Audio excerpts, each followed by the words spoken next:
Varalakshmi madam గారు దాదాపు 12 సంవత్సరాలు ఈ పాఠశాలలో పనిచేయడం జరిగింది. మేమందరం వచ్చిన తర్వాత మాకు శత్రువుగా మారింది.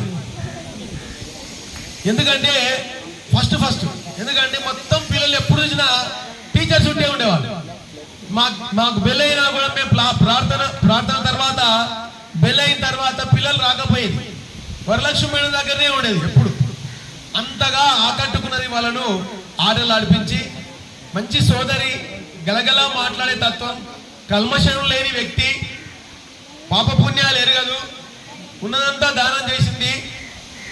ఇప్పుడు పశ్చాత్తాపడుతుంది. చాలా బాగా ఆటలు ఆడించేది. ఇంట్రెస్ట్ చాలా ఎక్కువ ఆమెకి.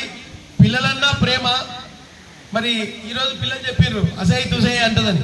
ఒక మహిళ కాబట్టి ఆడపిల్లలను ఆ రకంగా సంబోధించేది. దానివల్ల ఆమెకు వాళ్ళతో చాలా చక్కటి అవినాభావ సంబంధం ఏర్పడింది.